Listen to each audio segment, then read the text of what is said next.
우리에게 주신 말씀 시편 1편입니다. 구약성경 805쪽 시편 1편 1절에서 6절 우리 말씀을 한 절씩 교독합니다. 복 있는 사람은 악인들의 꾀를 따르지 아니하며 죄인들의 길에 서지 아니하며 오만한 자들의 자리에 앉지 아니하고 오직 여호와의 율법을 즐거워하여 그의 율법을 주야로 묵상하는도다. 그는 시냇가에 심은 나무가 철을 따라 열매를 맺으며 그 잎사귀가 마르지 아니함 같으니 그가 하는 모든 일이 다 형통하리로다. 악인들은 그렇지 아니하며 오직 바람에 나는 겨와 같도다. 그러므로 악인들은 심판을 견디지 못하며 죄인들이 의인들의 모임에 들지 못하리로다. 무릇 의인들의 길은 여호와께서 인정하시나 악인들의 길은 망하리로다. 아멘. 우리 한번 말씀의 제목을 읽어볼까요? 복이 있는 사람으로 살아가기. 네. 천장지제 괴자 의혈이라는 한자가 있습니다. 제가 가끔 고사성어나 한자를 소개하는데 또 우연한 길에 이 말을 보게 되었는데요. 일천정, 어른장, 갈지, 둑제, 땜, 재, 괴, 무너질 괴, 스스로자, 의, 개미의, 혈, 구멍혈입니다. 그러니까 천길 제방이 개미 구멍으로 무너진다 하는 말입니다. 아무리 크고 튼튼한 댐이라고 해도 작은 구멍을 방치하면 그 구멍이 점점 커져서 결국은 그 큰 댐이 무너지고 만다 하는 이야기입니다. 그러니까 아무리 작은 구멍이라도 소홀히 여기고 넘어가면 안 된다는 거예요. 반드시 막아야 되는 거예요. 작은 일, 작은 것이라고 무시했다가는 큰 낭패를 보는 것도 작고 사소하다 하여 무심한 결과입니다. 우리는 그래서 늘 우리의 삶의 자리에서 작은 개미 구멍이 있는지 살피고 찾아서 막아야 합니다. 예를 들어 건강에 이상이 있어서 건강에 있어서도 마찬가지죠. 조금 아프다고 조금 이상하다고 하여서 대수롭지 않게 견딜만 하다고 해서 그냥 넘어가면 큰 병으로 이어지는 것이니 개미구멍 같은 작은 이상이 있을 때 즉시 조치를 취해야 큰 병을 막는 거잖아요. 저도 지난주 화요일 날 아침에 일어나도 갑자기 목이 칼칼해지는 거예요. 아, 감기 증상이구나 싶어서 라고 여겼는데 그냥 뭐 오늘 그냥 대수롭지 않게 한 이틀 정도 약국에서 약 사먹고 그냥 넘겼거든요. 근데 감기가 낫지 않고 드디어 이제 우리 아내한테 혼나고 병원에 갔다 왔습니다. 조금 나아지긴 했는데 이상이 있을 때 즉시 조치를 취하는 것이 지혜이잖아요. 물론 뭐 감기 때문에 사람이 큰 병에 걸리거나 죽는 일은 흔하지 않지만 그러나 그럴 가능성이 많지요. 때문에 어떤 일이 있어도 개미구멍만 작은 것이 있다 하더라도 반드시 먼저 그 구멍을 막는 것이 중요하죠. 그래서 어떤 분이 저한테 예전에 했던 말이 기억나더라고요. 나는 아무리 작은 거라도 몸에 조금이라도 이상이 느껴지면 그냥 곧바로 병원에 간다는 거예요. 그때는 그냥 아이고 너무 유난스럽다, 별스럽다 그렇게 생각을 했지만 지금 생각해보면 그래야 된다라고 저는 생각이 들더라고요. 뭐 건강 문제뿐만 아니라 또한 우리가 생활 습관에서도 마찬가지예요. 어떤 음주나 낭비, 도박 같은 우리가 정말 버리고 싶으나 버리지 못하는 나쁜 습관이 하나 있다고 하면요. 작고 사소하다 하여서 방치하면 결국은 중독으로까지 이어지게 되어서 인생을 망치게 됩니다. 비단 중독까지는 아니더라도 신체 건강, 정신 건강, 삶의 건강, 관계의 건강을 해친다든지 혹은 양심의 가책으로 위축되거나 그것이 마음의 짐, 걸려 넘어지게 하는 돌이 되어서 더 나은 신앙생활을, 더 많은 기도 응답을 받지 못하고요. 더 많은 하나님의 은혜와 복을 누리지 못하는 그런 생활을 둔다는 거예요. 그래서 신앙이 유비무한, 말씀드렸듯이 한 가지 더 말씀드립니다. 작은 개미 구멍을 막는 지혜와 결단으로 올 한 해도 든든히 세워져 갈 수 있기를 서로 축복하겠습니다. 거룩하신 우리 하나님 아버지와 주 예수 그리스도로부터 은혜와 평강이 있기를 축복합니다. 네. 역시 오래간만에 시 한 편 소개합니다. 불꽃. 다 아시실 것 같아요. 같이 한번 읽어봅니다. 자세히 보아야 예쁘다. 오래 보아야 사랑스럽다. 너도 그렇다. 불꽃. 나태주 시인의 대표작이잖아요. 몇 줄 되지 않지만 몇 글자 되지 않잖아요. 그런데 많은 사람들이 이 시를 애독하고 이 시를 통해서 영감을 얻고 이 시를 통해서 삶의 지혜를 배웁니다. 이 겉모습만 힐끗 바라보고 판단하고 내면 세계의 아름다움을 바라보지 못하는 세태 가운데 큰 울림을 주는 내용입니다.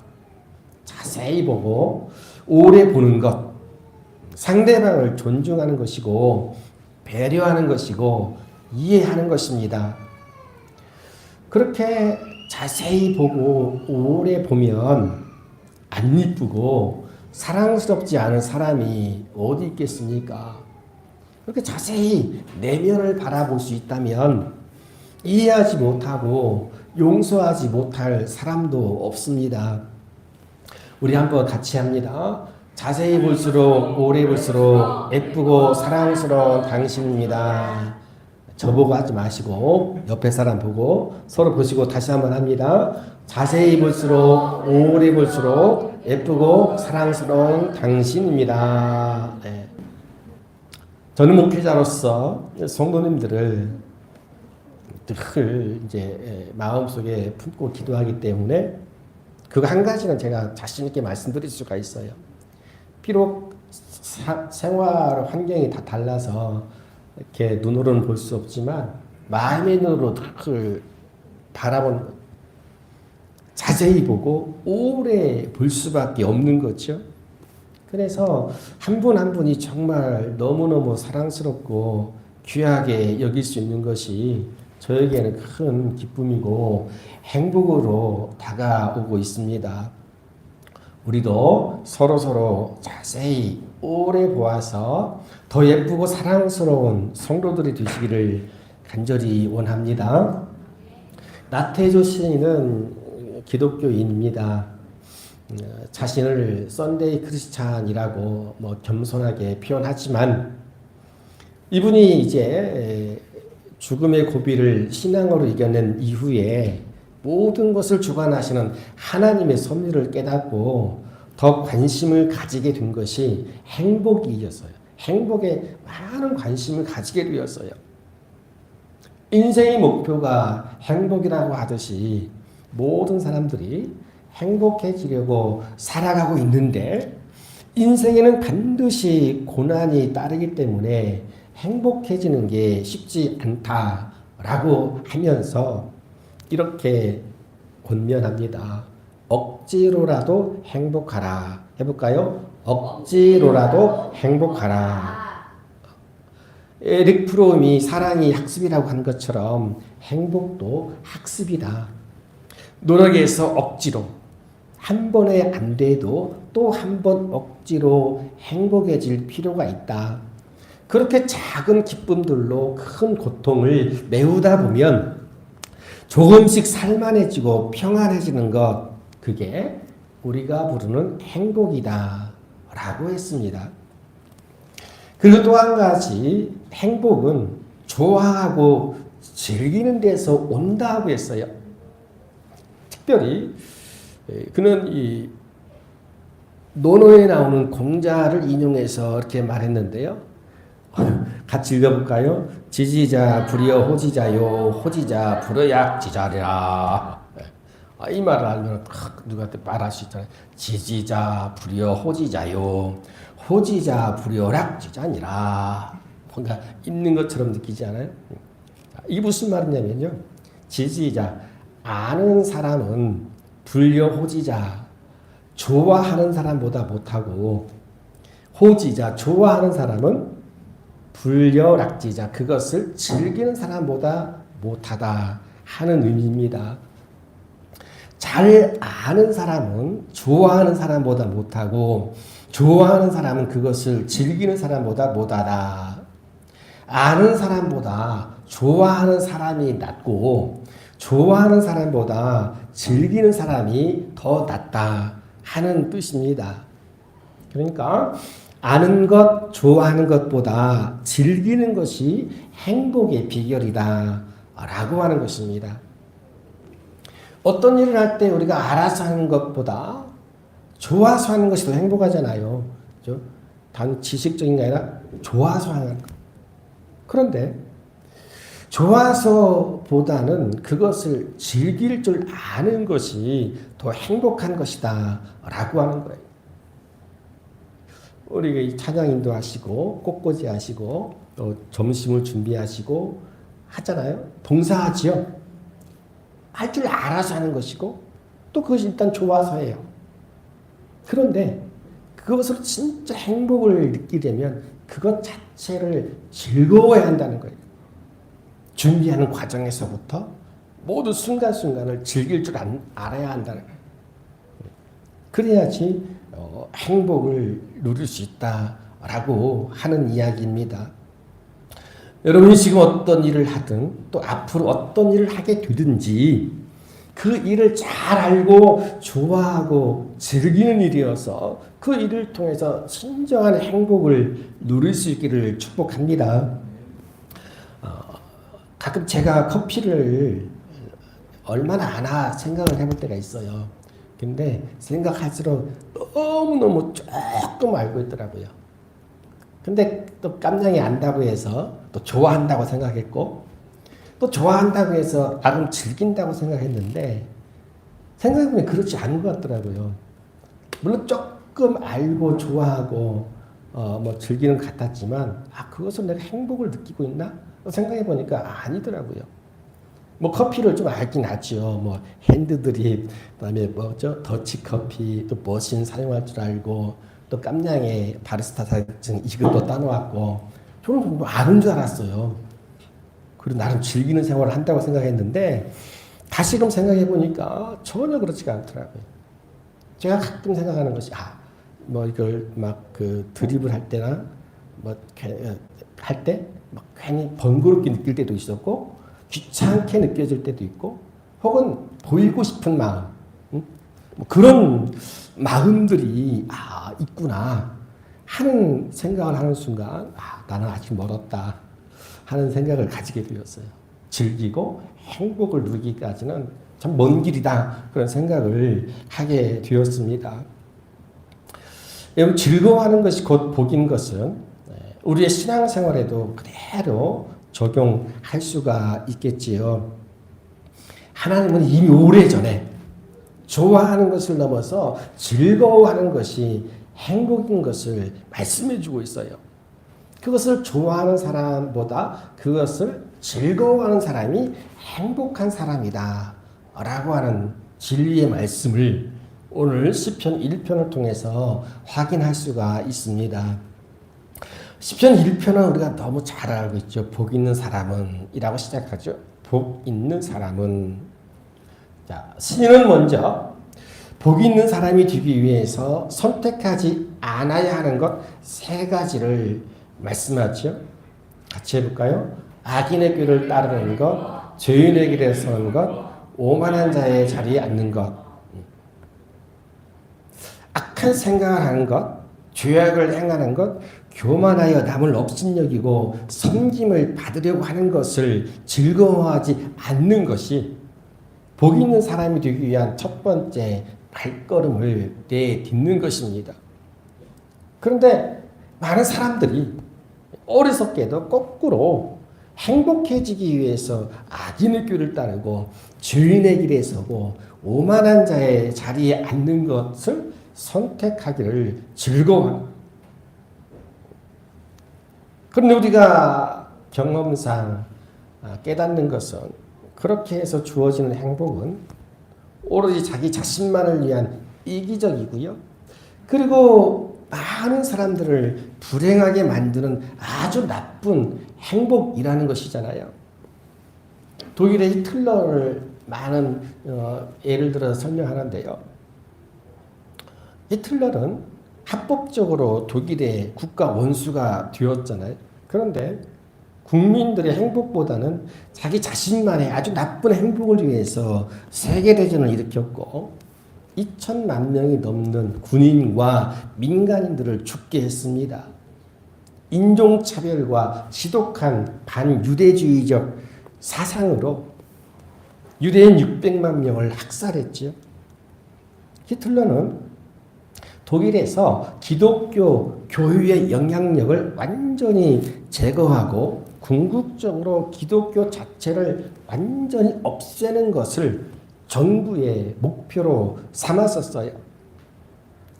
악인의 꾀를 따르는 것, 죄인의 길에 서는 것, 오만한 자의 자리에 앉는 것 등 가지 말아야 할 길, 선택하지 말아야 할 것을 선택했던 거예요. 그래서 세계 역사 가운데 가장 나쁜 행복을 꿈꿨고 가장 나쁜 사람, 가장 불행한 최후를 맞이한 사람으로 기억되고 있습니다. 그리고 지금도 세계 많은 나라 가운데 역사 가운데 이런 일들이 비일비재 일어나고 있지요. 시인은 사람이 어떤 경우에도 악인의 꾀를 따르고 죄인의 길에 서고 오만한 자의 자리에 앉는 것은 복이 있는 사람이 될 수 없다는 것을 먼저 이야기하는 것은요. 이 복이 있는 사람이 되는 것은 선택의 문제라고 하는 거예요. 선택의 문제. 우리가 어떤 길을 선택하느냐라고 할 때에 기억하는 시가 또 있잖아요. 로버트 프로스트의 길, 두 갈래 길인가요? 가지 않는 길이라고 하는 시가 있죠. 우리 한번 읽어볼까요? 중략하고 생하고요. 오랜 세월이 지난 후 어디서선가 나는 한숨 지으며 이야기할 것입니다. 숲속에 두 갈래 길이 있었고 많은 사람들이 적게 간 길을 택했다고, 그리고 그것이 내 모든 것을 바꾸어 놓았다고. 어떤 길을 선택하느냐에 따라서 인생이 완전히 달라진다라고 하는 거죠. 자, 예수님께서도 두 가지 길에 대해 말씀해 주셨잖아요. 여러 번 반복했기 때문에 기억하시겠죠? 두 길이 있어요. 어떤 길이었죠? 겁나게 넓은 길. 그 다음에 반대로 겁나게 좁은 길이잖아요. 예수님 말씀하시잖아요. 넓은 길은 찾는 사람이 많다. 그러나 좁고 협착한 길은 찾는 사람이 적다. 너희들은 어느 길로 갈 것이냐? 너희들은 그래도 좁은 길로 가라 하시면서, 왜냐하면 넓은 길은 멸망으로 인도하는 길이고 이어지는 길이고, 좁은 길은 생명으로 인도하는 길이기 때문이다 라고 하셨어요. 선택의 문제는 곧 멸망이냐 생명이냐 불행이냐 행복이냐 이고, 선택의 책임과 결과는 오롯이 자신의 몫이니 잘 선택하는 것이 얼마나 중요한 일입니까? 시인은 선택하지 말아야 할 것을 선택하지 않는 것이 행복으로 이어지는 첫 걸음이고요. 자, 더 나아가서 두 번째 걸음은 뭐냐? 비록 좁고 협착하여 찾는 이가 적은 길이지만 결국은 생명으로 행복으로 이어지는 길로 우리를 안내하는 거예요. 자, 말씀을 다시 보면요. 1절에 복 있는 사람은 세 가지를 피해라. 세 가지를 선택하지 말고 세 가지를 즐거워하지 말고 2절로 넘어 이어지죠. 오직 여호와의 율법을 즐거워하여 그의 율법을 주야로 묵상하는도다. 2절 같이 한번 읽어봅니다. 오직 여호와의 율법을 즐거워하여 그의 율법을 주야로 묵상한도다. 이게 복이 있는 사람이다 라고 하는 거예요. 자, 여호와의 말씀을 즐거워하는 것, 즐거워하는 거예요. 기뻐하는 거예요. 이것은요, 단편적으로 내가 말씀을 좀 알고 좀 좋아하는 것, 그런 차원을 훨씬 뛰어넘는 아주 영적인 일이에요. 그리고 본질적인 일이죠. 말씀을 대할 때 우리가 어떻게 대할 것인가에 대한 해답이죠. 즐거워야 된다 라고 하는 거죠. 말씀을 대할 때뿐만 아니라 우리가 어떤 일을 하든 교회에서 어떤 봉사를 하든지 다 마찬가지 아니겠어요? 달란트가 있어서 할 줄 알고 좋아할 수 있습니다. 그러나 그 일을 행할 때 즐거운 마음이 아니라 부담감과 의무감으로 할 때가 있습니다. 그리고 기도 응답을 위한 하나의 노력으로 여기기도 하지요. 마치 부모에게 칭찬 듣기 위해서 하기 싫은 일이지만 억지로 하는 어린아이와 같다고 할 수가 있습니다. 저는 이런 경우에요, 끝까지 가지 못하고 시험에 빠져서 중간에 넘어지는 그런 안타까운 모습을 여러 번 보았어요. 하나님은 우리가 어떤 일을 하든 무엇을 드리든 즐거운 마음으로 기쁜 마음으로 행하기를 원하시고 그 마음과 삶 가운데 마르지 않는 은혜를 주시는 것입니다. 이사야 1장 19절 너희가 즐겨 순종하면 땅의 아름다운 소산을 먹을 것이요 그랬죠. 순종하는데 즐겁게 기쁘게. 이 말이 순종하는 말이 해야 알고 이 말을 좋아하죠. 그러나 이것을 즐겁게 순종하는 것은 쉬운 일이 아니에요. 그렇기 때문에 하나님 이런 말씀을 주시는 거예요. 즐겁게 순종하면 땅의 아름다운 열매를 먹을 것이다. 이런 대가를 얻을 것이다. 좋은 결실을 보게 된다고 하는 거예요. 고린도후서 9장 7절 각각 그 마음에 정한 대로 할 것이요 인색함으로나 억지로 하지 말지니 하나님 즐겨내는 자를 사랑하시느니라. 즐거운 마음이에요. 즐거운 마음으로 기쁨으로 드린 자를 사랑하신다. 말씀을 즐거워하여 그 말씀을 주야로 묵상하는 자에게는 하는 모든 일이 형통케 되는 특별한 은혜를 주신다고 오늘 본문에서도 말씀하고 있죠. 3절에 하는 모든 일이 다 형통하리로다. 즐거운 마음으로 하루의 말씀을 주야로 묵상하는 자예요. 하루 20분 공동체 성경 읽기를 통해서 이 말씀이 진리의 말씀인지 아닌지를 확인할 수 있기를 바랍니다.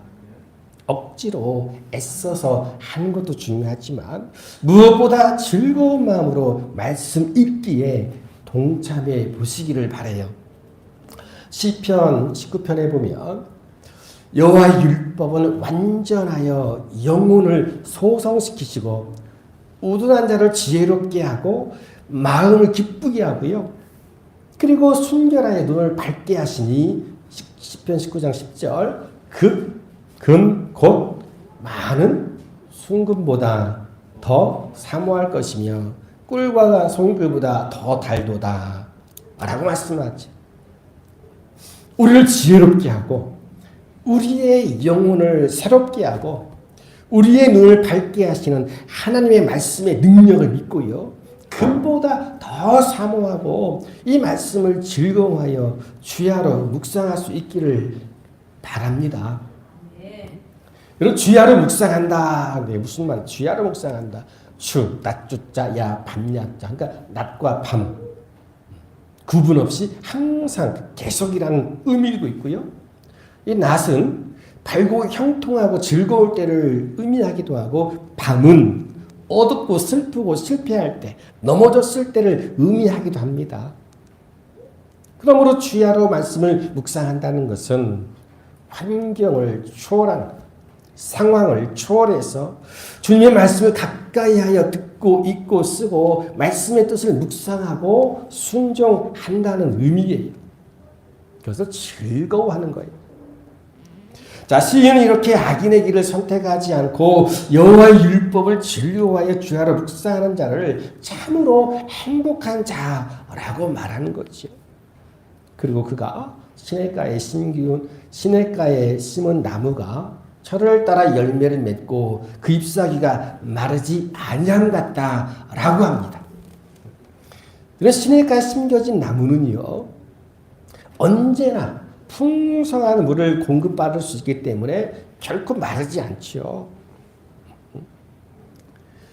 하나님의 말씀을 주야로 묵상하는 자는 생명수가 되는 말씀에 뿌리를 깊게 내리게 되고 말씀이 주는 은혜와 능력을 끊임없이 공급받기 때문에 그 영혼이 결코 줄이거나 마르지 않아서 성령의 9가지 열매, 시작, 사랑, 희락,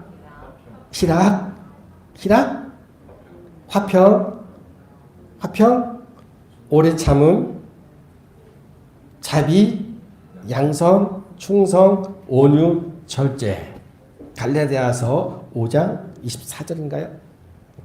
이 9가지 열매 등 많은 열매를 맺을 수가 있는 거지. 반면에 선택하지 말아야 할 것, 악인들의 꾀, 죄인의 길, 오만한 자의 자리를 즐거워하는 사람들은 어떻다고요?